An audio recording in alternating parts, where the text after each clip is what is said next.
What's going on, everybody? Welcome back to another edition of Her Game, Her Way Women's Basketball. We talk facts over feelings here all day long. Thank you to everyone who jumped on board tonight for our live stream with Nick and myself. It was a fun time. Controversial topics tonight. So if you haven't checked it out, it is available on the channel. It was about 2 hours and 20 minutes. We got into some of these topics that are very sensitive in nature, including the Jaden Ivey deal, Caitlin Clark, and what she can't say. That was towards the end. So if you want to go specifically to the Caitlin Clark area, it's probably about 2 hours in. Did talk about Stephen A. Smith and Jason Whitlock again, things you can't say and stuff like that. Again, free speech for some is dead in sports. For others, you can say whatever you want.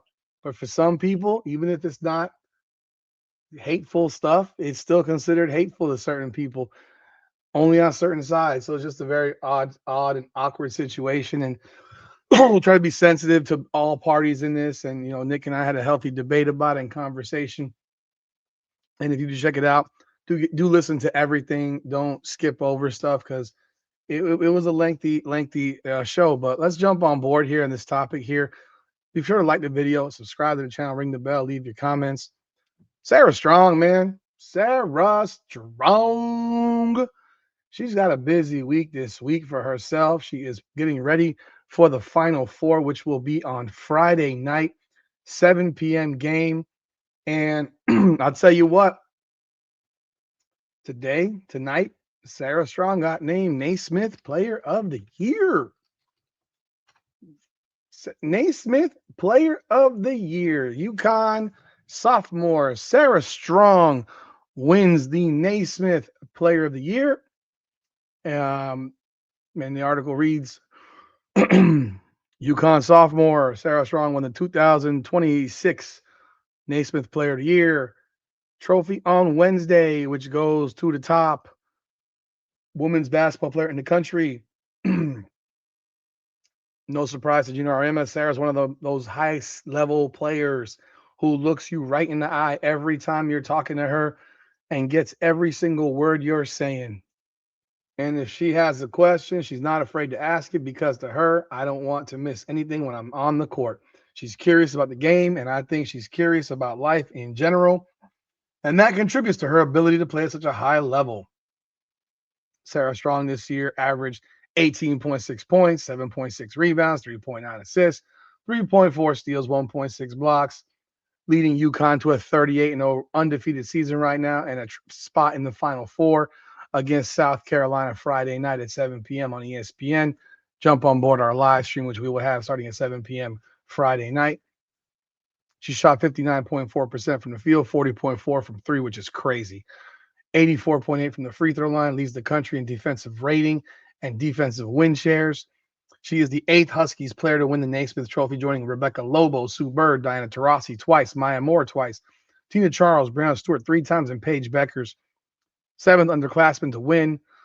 UConn guard AZ Fudd, UCLA center Lauren Betts, Vanderbilt guard Michaela Blakes were the other finalists for the award. The Naismith Trophy is Strong's second National Player of the Year honor after she also won the U.S. Basketball Writers Association Award. She's also finalist for the Wooden Award, which I presume she'll win.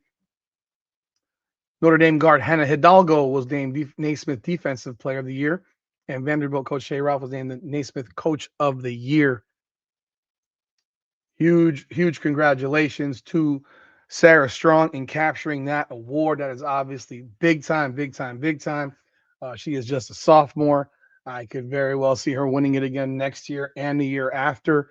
Do I think she's the best player in the country? I do not. I think Hannah Hidalgo is the best player in the country. I've said it before. I'm pound for pound. Hannah Hidalgo is, sorry about that. Pound for pound, Hannah Hidalgo by far, to me, and I don't even think it's close. Pound for pound, she is the best player in the country. She does everything, and I think she's just that damn good. The reality is with Player of the Year awards and stuff like this, a lot of it is based on team success. Without team success, it becomes harder for a player to win if they don't win at a high level as a team. And that's what knocked out Hannah Hidalgo realistically.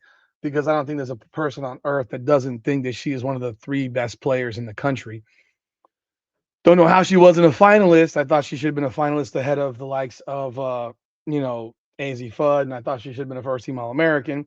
But she did get the Defensive Player of the Year award for the country, which is awesome for her. But Sarah Strong had one hell of a year, man, and she earned the award. I'll never take it away from that. She didn't earn it. She absolutely earned it.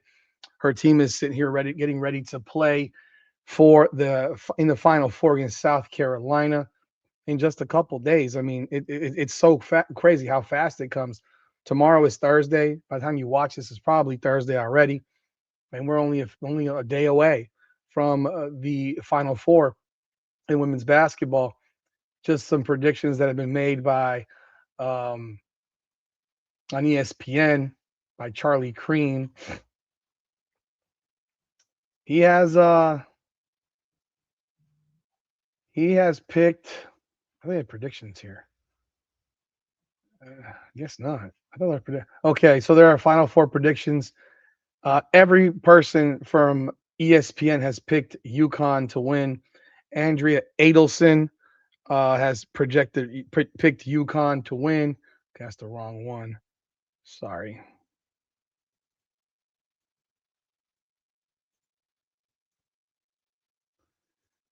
So Andrea Adelson has UConn 70-60.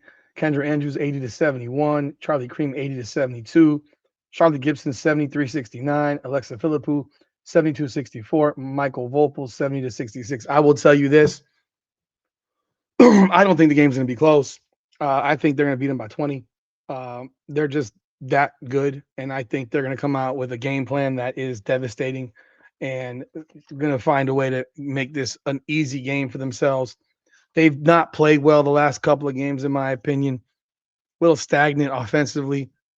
I think you're going to see a lot more running and pushing the ball. They don't want to get into a half court game with South Carolina, in my opinion, because South Carolina, that's where they thrive. They're not, but if you push tempo, it makes it harder for South Carolina. They can't get their defense set.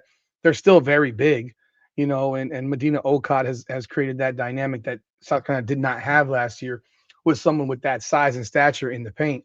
So I think that's a major component to this game is tempo.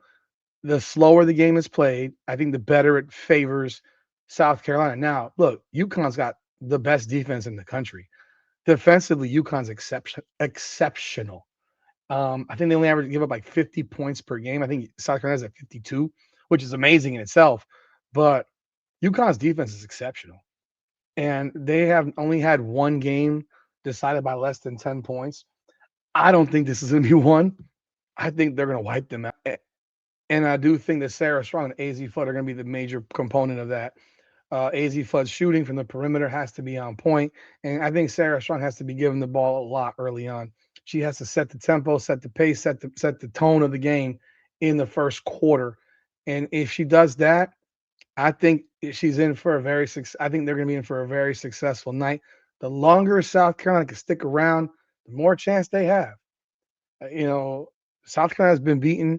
They have holes in their game. There are days where Medina Okot looks horrific. Tania Latson has struggled at times with her role with South Carolina. I said it very clearly. I think you need two players from South Carolina to go scorched earth. I think Joyce Edwards and Tania Latson have to go crazy for South Carolina to win. And if they both don't go crazy, and when I mean crazy, I think they both got to go for 25 to have a legitimate shot to win the game. If they do that, they can win. If they don't, I don't think they have a chance. If you're relying on Raven Johnson to carry this team offensively, it's going to be a problem. But on the other side, I like it like probably 85-65 UConn. On the other side, you got Texas and UCLA. Oh, this one's a little bit more, spread out. You got Andrea Adelson takes Texas 65-57. Kendra Andrews 72-68 UCLA. Charlie Cream 72-67 Texas. Charlie Gibson 67-66 UCLA. Lex Philippou 76-69 Texas.